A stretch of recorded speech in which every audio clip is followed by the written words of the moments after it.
Pancasila. 1. Kemanusiaan yang adil dan beradab. 3.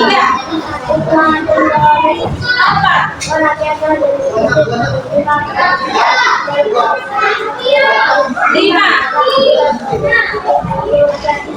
Kita kasih tepuk tangan untuk semuanya. Nah, itu kita sedang pelajari minggu Rabu. Nah, untuk pertemuan minggu ini, materi kita adalah tentang aturan. Ada yang tahu aturan di sana? Apa? Aturan itu?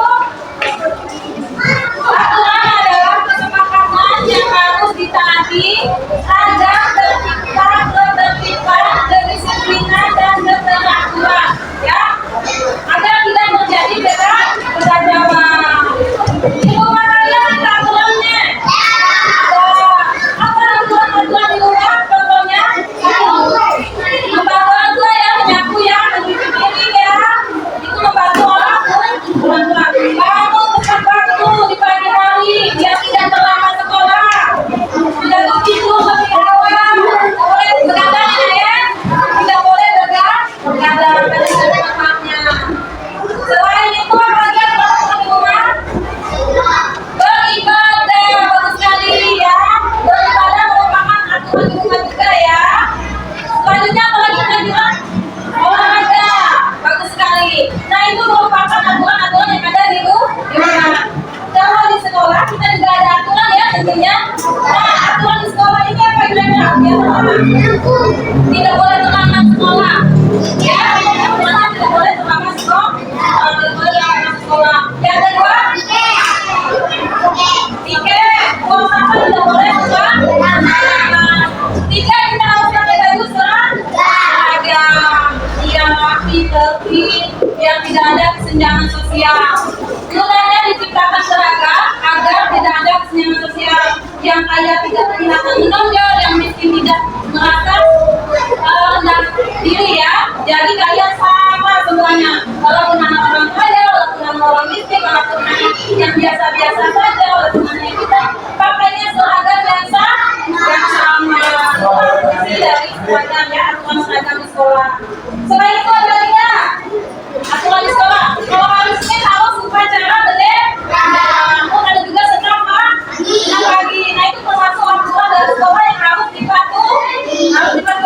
Kira-kira kalau kita tidak mematuhi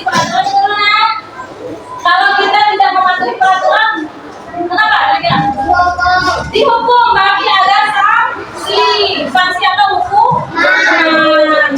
Jadi aturan itu dibuat untuk dilaksanakan agar tidak terjadi kekacauan, agar terjadi kedisiplinan, keteraturan, dan agar tidak terjadi kekacauan. Jadi aturan itu harus dilaksanakan.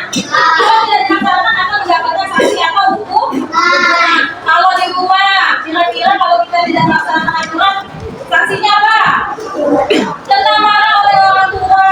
Itu sanksi yang kita dapatkan kalau di rumah. Nah, kalau di sekolah, kena hukum, didenda, ya, ditegur guru. Itu merupakan sanksi yang harus kita rasakan jika kita melanggar aturan. Selain di rumah dan di sekolah, ada juga aturan di tempat umum atau di jalan raya. Contohnya apa? Ada yang tahu? Kalau kita berkendara harus pakai helm. Contoh lain apa? Di tempat umum tidak boleh buang sampah sembarangan, tidak boleh berjalan di tempat yang semestinya tidak digunakan untuk berjalan kaki. Karena apa? Akan menimbulkan kecelakaan. Dengan pidana yang ingin dijelaskan, ngerti? Coba sebutkan aturan yang ada di rumah. Ayo sebutkan aturan yang ada di rumah. Mencuci piring itu lebih awal, bangun tepat waktu. Gimana